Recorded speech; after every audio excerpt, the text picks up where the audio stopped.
Hello friends and welcome to the Hindu editorial analysis for 13th of October 2023। तो शुरू करते हैं आज की editorial analysis. First editorial Jaipur Gamble, ये पॉलिटिकल आर्टिकल है तो इसको हम डिस्कस नहीं करेंगे, इंपॉर्टेंट नहीं है। ये देख लेते हैं। Vendetta unlimited reviving 13 year old case against Arundhati Roy smacks of intolerance. तो यहाँ पे बेसिकली जो कॉन्टेक्स्ट है वो ये है कि जो दिल्ली के एलजी हैं उन्होंने जो सैंक्शन ग्रांट किया है to prosecute Mrs Roy and Sheikh Shaukat Hussain. तो मिस अरुंधति रॉय और जो शेख शौकत हुसैन है जो उस टाइम कश्मीर यूनिवर्सिटी के पहले प्रोफेसर थे, उनके अगेंस्ट जो है ये उन्होंने जो अलीज्ड डिवाइसिव स्पीच थी, ठीक है ना, एंड इम्पुटेशंस अगेंस्ट नेशनल यूनिटी, जो कि न्यू दिल्ली में स्पीचेस दी गई थी, तो उसके रिगार्डिंग ये सैंक्शन दिया गया है। और ये जो किया था ये टाइम था अक्टूबर 21 2010 का, तो इतना पुराना जो है उसके लिए अब सैंक्शन दिया, तो उसका रेलेवेंस के रिगार्डिंग जो है इशू जो है वो कॉन्टेक्स्ट में आया है। तो यहाँ पे जो दो तीन चीजें इंपॉर्टेंट है जो ऑथर ने यहाँ पे हाईलाइट किया वो यह है कि सिग्निफिकेंटली जो दिल्ली पुलिस थी did not think the speeches married prosecution for sedition at that time. उस टाइम पे उन्होंने जो दिल्ली पुलिस थी उसने कोई सेडिशन के चार्जेस जो है वो नहीं लगाए थे, as showed by complainant before a magistrate court, ठीक है ना, जो मजिस्ट्रेट है। लेकिन उसके बाद जो मेट्रोपॉलिटन मजिस्ट्रेट था उन्होंने जो है पुलिस का जो कंटेंशन था उसको रिजेक्ट किया और नवंबर 27 2010 को जो डायरेक्ट किया कि एफआईआर जो है इसमें फाइल कीजिए। तो उसके बाद जो है मतलब वो उसमें एफआईआर फाइलिंग हुई। द एफआईआर में जो है सेक्शन 13 भी इंक्लूड किया गया था यूएपीए का, अनलॉफुल एक्टिविटीज प्रिवेंशन एक्ट का, ठीक है ना। और it is known that the government of the day did not wish to pursue any case against remarks made at the conclave titled Azadi the only way. तो जाहिर सी बात है प्रेजेंट डे में जो गवर्नमेंट है वो बिल्कुल नहीं चाहेगी कि जो रिमार्क्स उस टाइम पे बनाए गए थे उस पर जो है परस्यू किया जाए, क्योंकि it did not want to jeopardize an ongoing effort to find a political solution to the Kashmir issue through the three interlocutors। जो पॉलिटिकल सॉल्यूशन की बात कर रहे हैं वो जियोपार्डाइज हो जाएगा, तो इसलिए वो तो नहीं चाहेंगे। और दूसरा बात, जो कश्मीर है वहाँ पे अब काफ़ी कुछ चेंज हो चुका है तब से। अब अगर हम देखते हैं, क्योंकि वहाँ पे एक दो स्पेल इलेक्टेड रूल्स के भी हम लोग देख चुके हैं, जो जम्मू कश्मीर का स्पेशल स्टेटस था वो एब्रोगेट हो चुका है और 2 यूनियन टेरिटरीज में वो बढ़ चुका है। तो it makes little sense to criminalise past political speeches now. तो पास्ट पॉलिटिकल स्पीचेज को अब आप क्रिमिनलाइज कर रहे हैं तो उसका कम सेंस बनता है, ऐसा ऑथर यहाँ पे कह रहे हैं। फिर जो एलजी है उन्होंने अप्रूव किया था prosecution for the other offences but not sedition. जो अप्रूवल दिया है वो बाकी ऑफेंसेज के लिए दिया, सेडिशन के लिए नहीं दिया है, क्योंकि सुप्रीम कोर्ट ऑफ इंडिया ने जो एक बार लगाई हुई है कि अगर आपको सेडिशन के चार्जेस के लिए प्रोसीडिंग चलानी है तो उसके लिए एक बार है कि आपको उस टाइम लिमिट के अंदर ही जो है सैंक्शन वो देना है। तो it is not clear whether the police will press for UAPA charges. तो अभी ये क्लियर नहीं है कि क्या यूएपीए जो अनलॉफुल एक्टिविटीज प्रिवेंशन एक्ट है उनके चार्जेस को जो है किया जाएगा, परस्यू नहीं किया जाएगा, ठीक है ना। क्योंकि जो सेक्शन 45 है यूएपीए का वो रिक्वायर करता है sanction of the central government and the rules prescribe strict time limits to obtain it, और it must be examine if the prosecution is barred by limitation. तो ये भी देखना है कि जो प्रोसिक्यूशन है क्या वो जो टाइम लिमिट थी उसको लिमिटेशन से वो पार कर चुका है या नहीं कर चुका है, वो सब बीच में देखने को रहेगा। तो यही था। आगे है Hamas and its supporters are beyond belief. तो यहाँ पे हालांकि इतना इंपॉर्टेंट नहीं है, लेकिन हमास और जो ये अभी इजराइल में ऑनगोइंग कॉन्फ्लिक्ट है उसके बारे में थोड़ी सी अंडरस्टैंडिंग जरूर मिलेगी।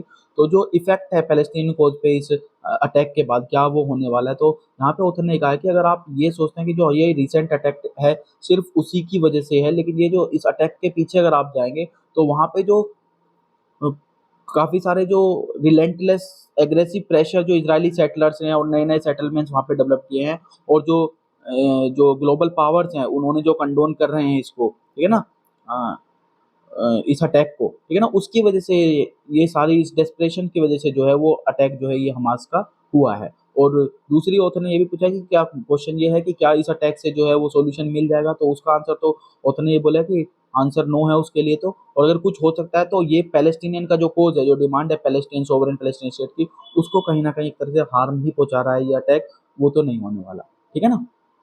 फिर ऑथर ने यहाँ पे पॉइंट आउट किया, जो इसको एक तरह से कंपेयर किया है, कुछ लोग ये कह रहे हैं कि जो यासिर अराफात की जो लीडरशिप में पैलेस्टीन लिबरेशन ऑर्गेनाइजेशन था उसने इस तरह के जो है टेररिस्ट एक्ट्स को जो है यूज किया था to focus world attention on the Palestinian problem. और उसके बाद ऑथर ने ये भी कहा कि लोग ये मतलब ये मानते हैं कि ऐसे एक्शंस के बिना जो है ओस्लो अकॉर्ड जो है वो कभी भी हो नहीं पाता, ठीक है ना, ठीक है ना। The West would have looked the other way while the Palestinians were slowly airbrushed out of history, ठीक है ना। तो वेस्ट ने मतलब एक तरह से ध्यान दिया और उसके बाद आप देखें ओस्लो अकॉर्ड आ गए, लेकिन ऑथर ने यहाँ पे कहा कि पास्ट और प्रेजेंट दोनों सिचुएशन बहुत अलग हैं, दोनों में डिफरेंस है, पीएलओ में और जो प्रेजेंट हमास है उन दोनों में डिफरेंस है। और जो डिफरेंस है, एक बेसिक जो मेन डिफरेंस है वो है रिलीजन का। जो पीएलओ था अंडर यासिर अराफात, वो फाइट कर रहा था एक secular battle for a nation state against a state that whatever it's defenders might claim is defined by religion. अभी वो वाला एलिमेंट जो नहीं है। Today we live in a world where political Islam is associated almost entirely with Islam and almost all Muslims। तो अभी present situation ये है, जो many Muslims have turned to extreme versions of religiosity and fundamentalism and they increasingly define their existing or imagined states in religious Islamic terms। कहीं ना कहीं वो religious और Islamic terms में ही अपने आप को जो फंडामेंटलिज्म या रिलीजियस है उसको कहीं ना कहीं उनको इमेजिन उसी में स्टेट को इमेजिन करना पड़ता। तो अभी सिचुएशन जो है वो अलग है, उस टाइम पे अलग सिचुएशन थी, तो उसको आप ये नहीं कर सकते कि यही ये एक मतलब एक्शन पॉसिबल था। और फाइनली जो रीजन बताया है कि जो हमास का अटैक जो एक ब्लंडर क्यों साबित होगा, वो ये है कि regardless of whether Israel was more to blame for it और हमास, कि ये नहीं है यहाँ पे क्वेश्चन कि इजराइल को ज्यादा ब्लेम करना चाहिए अटैक के लिए या हमास को करना चाहिए। Regardless of who is more brutal और लेस जस्टिफाइड, कौन ज्यादा जस्टिफाइड है, कौन कम जस्टिफाइड है, कौन ज्यादा ब्रूटल है, कौन कम है, उसको भी नहीं पूछना है। Hamas thinking through the kind of prism that Arafat PLO could mostly avoid is has essentially misread the situation, कि यहाँ पे जो उसको कि अराफात का जो एक्शन था, जो उसके पीएलओ का जो एक्शन था, उस लेंस से जो हम देख रहे हैं, तो उसमें कहीं ना कहीं आपने सिचुएशन को जो है हमास ने मिसरेड किया है। और अभी जो प्रेजेंट सिचुएशन है वो उस टाइम वाली नहीं है कि आपको एक इस तरह का एक्शन करना पड़े कि जो वर्ल्ड ऑर्डर है उसको ध्यान इस तरफ आए। अभी जो चांसेज है वो जो पैलेस्टीन कोज को एड्रेस करने के चांसेस थे वो और ज्यादा कम हो गए हैं, ऐसा उन्होंने यहाँ पे बताया है। Uh key step by Bihar to promote better social justice, तो यहाँ पे कॉन्टेक्स्ट तो बताने की जरूरत नहीं है। जो कास्ट सेंसस बिहार में, कास्ट सेंसस सर्वे, कास्ट बेस्ड सर्वे किया गया है बिहार में, उसके रिगार्डिंग ये है। और इसमें ऑथर यहाँ पे बोला कि India has a long history of caste based discrimination and operation. ये कोई बताने की बात नहीं है, हम हिस्ट्री में अगर देखें तो कास्ट बेस्ड डिस्क्रिमिनेशन पहले था, ऑपरेशन भी देखने को मिलता था। कास्ट बेस्ड सेंसस जो है वो हेल्प कर सकता है in recognizing and quantifying the extent of historical injustice and disparities that exist in society। और वो जो हिस्टोरिकल इंजस्टिस था या डिस्पैरिटीज थे उनको रिकॉग्नाइज करने में, उनको क्वांटिफाई करने में जो है कास्ट बेस्ड सेंसस जो है वो हेल्प कर सकता है, ठीक है ना। Acknowledging these disparities is a critical step towards addressing them. और किसी भी चीज को आप एड्रेस तभी कर सकते हैं जब आप उनको एक्नॉलेज करेंगे, तो कास्ट बेस्ड सेंसस से ये सारी डिस्पैरिटीज एक्नॉलेज हो पाएंगे और फिर उनको एड्रेस भी किया जा सकता है, ऐसा ऑथर ने यहाँ पे बोला है।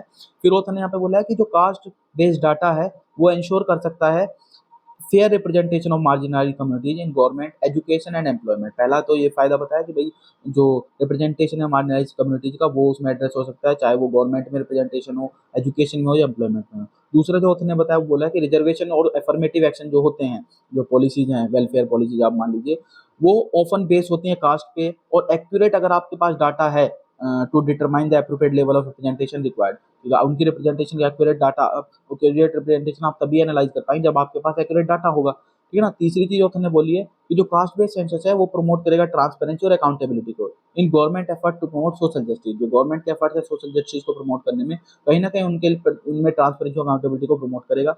और चौथा ऑथर ने बोला है कि it allow citizens to hold the government accountable for the equitable distribution of resource and opportunity. और जाहिर सी बात है इक्विटेबल डिस्ट्रीब्यूशन की वो मांग भी कर सकते हैं और उसके लिए गवर्नमेंट को अकाउंटेबल भी ठहरा सकते हैं जब आपके पास ये डाटा रहेगा, तो आप देख पाएंगे क्या रिप्रेजेंटेशन उस हिसाब से हुआ है या नहीं हुआ है, ठीक है। यहाँ पे जो आपके मेंस के पॉइंट ऑफ व्यू से कभी ऐसे बेस्ड आता है तो उसमें आप इसका यूज जरूर कर सकते हैं। जो कास्ट डिस्क्रिमिनेशन है इंडिया में वो डीपली एंट्रेंस्ड है सोशल इश्यूज में और परसिस्टेड फॉर सेंचुरी। ऐसा नहीं कि वो आज का इशू है, वो काफी सेंचुरी से जो है चला आ रहा है, ये सब हम जानते हैं। और यहाँ पे सेवरल फैक्टर्स जो है वो हाईलाइट करते हैं नीड को, किसकी, कमिटेड गवर्नमेंट इंटरवेंशन की, कि ये जो प्रॉब्लम है कास्ट बेस्ड ऑपरेशन या डिस्क्रिमिनेशन उसको एड्रेस किया जाए। इसमें ऑथर ने यहाँ पे कुछ 8-10 जो है वो रीजंस बताए हैं, मेनली फैक्टर्स बताए हैं जो हाईलाइट करते हैं इस नीड को। सबसे पहला बताया उन्होंने हिस्टोरिकल इनजस्टिस, तो ये तो बताने की बात नहीं है। अगर हम हिस्टोरिकली देखें तो सोशल, इकोनॉमिक और एजुकेशनल बैकवर्डनेस जो है कुछ कास्ट ग्रुप्स की, सर्टेन ग्रुप की, वो जस्टिफाई करता है कि वो जो हिस्टोरिकल ऑपरेशन और मार्जिनाइजेशन उनका हुआ है उसकी वजह से कहीं ना कहीं ये उसी में रूटेड है, ये जो इसमें आपको बैकवर्डनेस मिलेगा। दूसरा पता है कॉन्स्टिट्यूशनल मैंडेट, कॉन्स्टिट्यूशन में रिजर्वेशन का मैंडेट है कि जो हिस्टोरिकली डिसएडवांटेज ग्रुप्स हैं या जो इकोनॉमिकली या सोशली मार्जिनलाइज सेक्शंस हैं उनके वेलफेयर के लिए, उनको एक तरह से ऊपर उठाने के लिए जो है कॉन्स्टिट्यूशन में प्रोविजन दिया गया कि गवर्नमेंट एक्शन ले सकती है।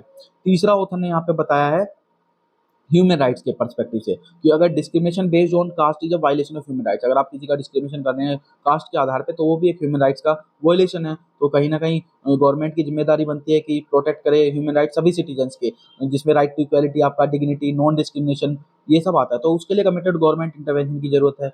फिर फोर्थ जो बताया है सोशल कोहेजन। कास्ट डिस्क्रिमिनेशन अगर आप देखें तो it perpetuate social division and hinder social cohesion. जो सोशल कोहेजन है, एक दूसरे से मिलने की, एक दूसरे को जोड़ने की जो भावना है, वो कहीं ना कहीं कास्ट डिस्क्रिमिनेशन से वो खत्म होती है, और जो डिविजन्स है सोसाइटी में वो ज़्यादा बढ़ते हैं। तो इसीलिए भी ज़रूरत है। फिर पांचवा ऑथर ने बोला है इकोनॉमिक डेवलपमेंट के नजरिए से caste discrimination often leads to economic disparity. जाहिर सी बात है इकोनॉमिक डिस्पैरिटीज मिलेंगी। जो कुछ कास्ट ग्रुप्स हैं उनको लिमिटेड एक्सेस मिलती है एजुकेशन की, एम्प्लॉयमेंट अपॉर्चुनिटी की, वहीं पे कुछ जो एलाइट ग्रुप्स हैं उनको ज्यादा मिलती है। तो अफर्मेटिव एक्शन जो है वो एक इंटरवेंशन जो है इसमें जरूरी है, वो रोल प्ले कर सकता है। सिक्स्थ जो बताया एजुकेशन, अगर आप देखें तो डिस्क्रिमिनेशन जो है it can hinder access to quality education for marginalise caste group. जो मार्जिनलाइज ग्रुप्स हैं वो कहीं ना कहीं उनकी जो एक्सेस है क्वालिटी एजुकेशन की वो कहीं ना कहीं हिंडर होती है, कहीं ना कहीं ऑब्स्ट्रक्ट होती है। फिर सातवां जो रीजन बताया उन्होंने वो एम्प्लॉयमेंट बताया कि discrimination in employment can limit job opportunities for certain caste group. कुछ कास्ट ग्रुप्स के लिए जॉब अपॉर्चुनिटीज जो है लिमिटेड हो जाती हैं। फिर आठवां जो बताया है पॉलिटिकल रिप्रेजेंटेशन, दलित्स और जो अदर मार्जिनल कास्ट ग्रुप अगर देखें तो हिस्टोरिकली उनको अंडर रिप्रेजेंटेड ही पाएंगे आप पॉलिटिकल या लीडरशिप पोजिशन में, ठीक है ना। नाइन्थ जो ने बताया वो अवेयरनेस और सेंसिटाइजेशन का बताया है कि गवर्नमेंट जो है वो एक सिग्निफिकेंट रोल प्ले कर सकती है in creating awareness about the harms of caste discrimination and promoting social sensitivity and inclusivity through educational programs and campaign, जिसके द्वारा जो है एक सोशल अवेयरनेस, सोशल सेंसिटिविटी और इंक्लूसिविटी की अवेयरनेस जो है वो फैला पहुंचा सकती है। टेंथ जो बताया है वो लीगल फ्रेमवर्क में बताया है कि गवर्नमेंट इंटरवेंशन जो है वो इसलिए भी क्रूशियल है कि to strengthening and enforcing anti discrimination law, जो एंटी डिस्क्रिमिनेशन लॉज बने हुए हैं, SC ST एक्ट वगैरह हमारे जो बने हुए हैं, ठीक है ना, उन सबको एक तरह से स्ट्रेंथन करने में भी जो है जरूरी है। और पॉलिसी जो एम्ड होती है कास्ट डिस्क्रिमिनेशन को एडिट करने में, उनको भी एड्रेस करने के लिए लीगल फ्रेमवर्क वाले पॉइंट ऑफ व्यू से भी गवर्नमेंट का इंटरवेंशन जरूरी है। तो कंक्लूजन में उन्होंने यही कहा कि जो कास्ट डिस्क्रिमिनेशन है वो बेसिक बिल्कुल डीपली इनग्रेंड प्रॉब्लम है इंडिया में, और इसको सस्टेन्ड और कमिटेड गवर्नमेंट इंटरवेंशन की जरूरत है ताकि ये एड्रेस हो सके। और जो इंटरवेंशन है ये सिर्फ ये नहीं है कि not only essential to rectify historical injustice, केवल हिस्टोरिकल इंजस्टिस को रेक्टिफाई नहीं करेंगे, but also to uphold the principles of equality, justice and human rights for all citizens regardless of their caste और सोशल बैकग्राउंड। तो ये बहुत अच्छा conclusion है, एज इट इज आप इसको कोट कर सकते हैं अपने किसी भी ऐसे में या अपने मेंस के आंसर में, कि सिर्फ हिस्टोरिकल इंजस्टिस को रेक्टिफाई करने के लिए हमें जरूरत नहीं कि गवर्नमेंट का इंटरवेंशन होना चाहिए।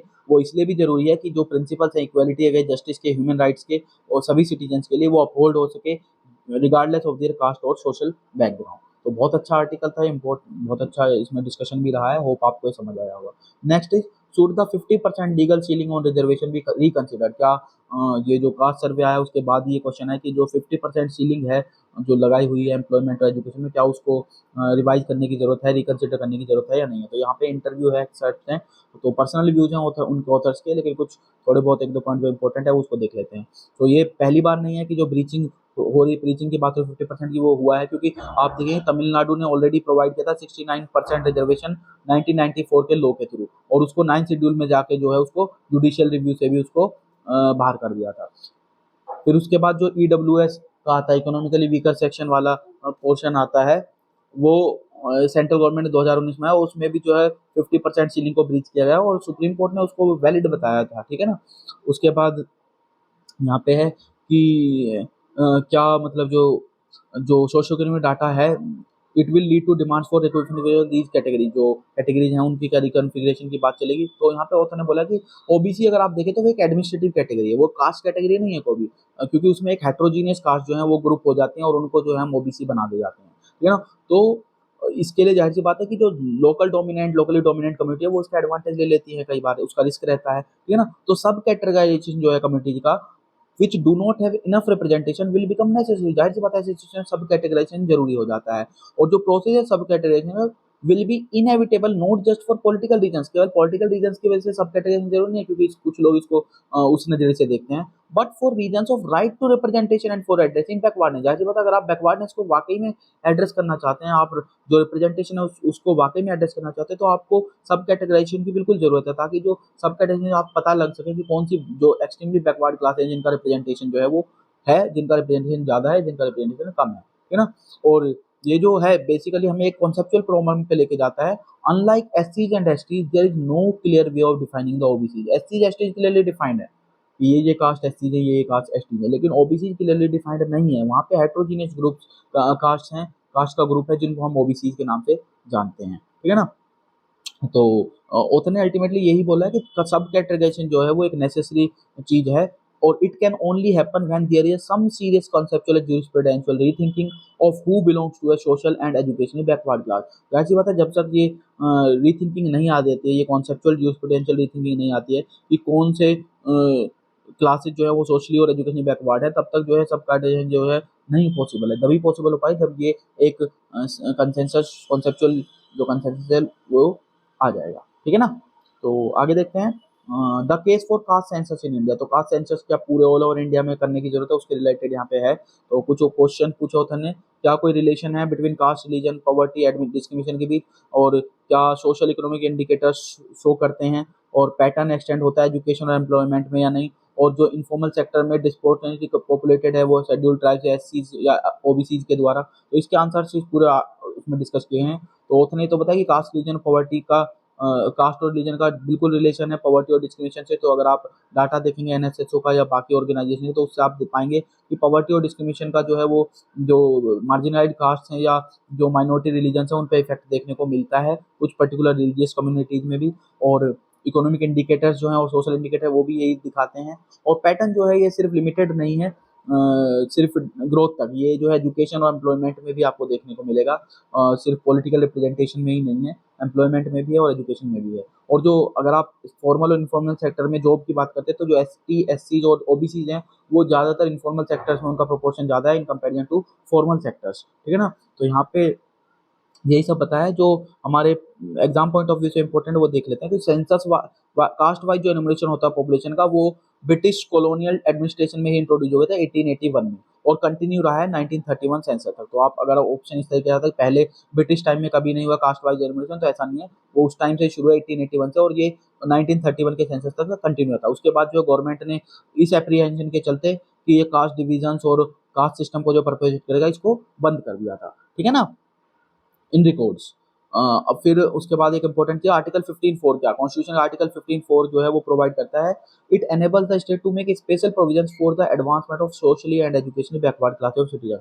जो भी सोशली और एजुकेशनली बैकवर्ड क्लास है उनके लिए प्रोविजंस बनाने के लिए, एडवांसमेंट के प्रोविजन बनाने के लिए जो है एनेबल करता है स्टेट को, गवर्नमेंट को, ठीक है ना। फिर यहाँ पे जो लॉ है अगर आप देखें सुप्रीम कोर्ट ने नवंबर 2022 में जो ये एससी एसटी जो 10% रिजर्वेशन दिया था ईडब्ल्यूएस को, excluding the with in the general category दिया गया था और एक्सक्लूडिंग एससी एसटी ओबीसी को दिया था। तो इसमें जो है वो लॉ ने ब्रीच किया था 50% सीलिंग को on the reservation and face legal challenges, लेकिन जो अल्टीमेटली है वो सुप्रीम कोर्ट में जो है इसको अपहेल्ड किया नवंबर 2022 में कि ये जो सीलिंग थी ये वैलिडेट कर दिया इसको एक तरह से, ठीक है ना। तो वे फॉरवर्ड में भी थोड़ी सी बात हुई है, एक आपको कमीशन का नाम और याद रखना है, जस्टिस रोहिणी कमीशन जो है एस्टेब्लिश किया गया था 2017 में गवर्नमेंट के द्वारा to examine the subcategorization of OBCs in the central list, submitted its report in August 2023। दोनों तीनों चीजें बात रखें, 2017 में कंस्टिट्यूट हुआ था, इसलिए हुआ था सब कैटेगराइजेशन को एग्जामिन करने के लिए ओबीसीज में, और ये इसने रिपोर्ट अपनी सबमिट की थी अगस्त 2023 में। एक बार पूरे आर्टिकल का अगर आप जिस्ट देखेंगे तो ये है कि जो मंडल कमीशन था उसने 27% रिजर्वेशन रिकमेंड किया था ओबीसी के लिए गवर्नमेंट सर्विसेज में और एजुकेशनल इंस्टीट्यूशंस में, और इसने एम ये किया था कि जो मेंटेन करना है 50% सीलिंग जो रिजर्वेशन की सेट की थी सुप्रीम कोर्ट की उसको। फिर इंदिरा साहनी केस हुआ 1992 में, उसने अपहेल्ड किया ओबीसी रिजर्वेशन को based on criteria other than caste alone for OBC reservation in public employment and education institution, ये इसमें इंदिरा साहनी केस में अपहेल्ड किया, और वहीं पे जो है ये 50% सीलिंग वाली लिमिट को भी एक तरह से अपहेल्ड किया गया था।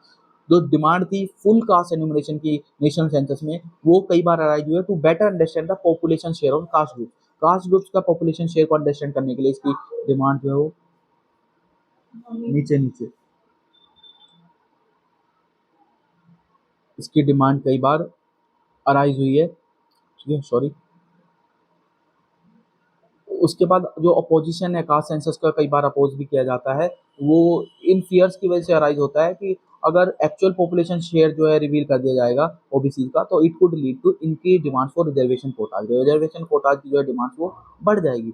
और सुप्रीम कोर्ट ने वैलिडेट भी किया था रिजर्वेशन कोटाज बियॉन्ड 50% थ्रेशोल्ड, जो हमने बताया था अभी, ईबीसी एक्स जो ईडब्ल्यूएस वाले कैटेगरी में थे। और जो तो इसीलिए जो डिमांड है वो एक्सपेंड हो रही, वो बढ़ रही है, मतलब ग्रो कर रही है कि ओबीसी रिजर्वेशन को जो है वो 27% से बढ़ा के उसको एक्सपेंड करना चाहिए, जो कि मंडल कमीशन ने सेट किया था। फिर कॉन्स्टिट्यूशन के 103rd अमेंडमेंट एक्ट जो 2019 का है उसको यहाँ पे बताया है, उसने 10% रिजर्वेशन दिया ईडब्ल्यूएस के लिए और जनरल कैटेगरी में, और जो उसने चैलेंज किया था 50% रिजर्वेशन सीलिंग को, और अल्टीमेटली अपहेल्ड किया था सुप्रीम कोर्ट ने 2022 में।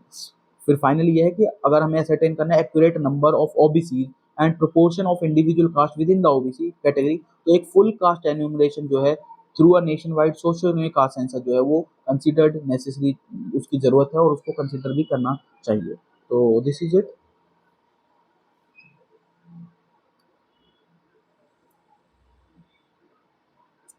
आगे देखते हैं, इकोनॉमिक्स में एक था कि जो IIP index of industrial production वो 14 मंथ हाई पे पहुंच गया 10.3% के साथ।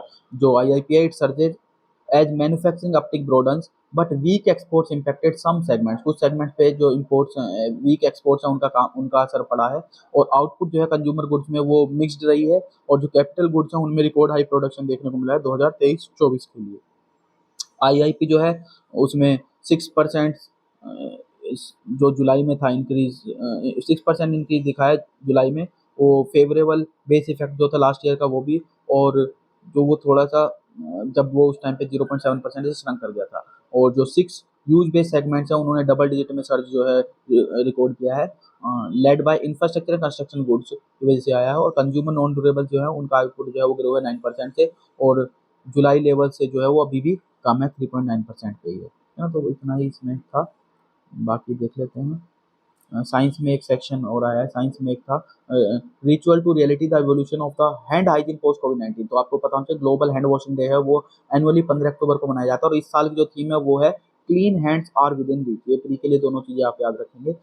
फिर उसके बाद ये इनिशिएट हुआ था 2008 में with the goal of mobilising people worldwide to wash their hand, और ग्लोबल हैंड वॉशिंग डे जो है वो एनुअली 15 अक्टूबर को सेलिब्रेट किया जाता है।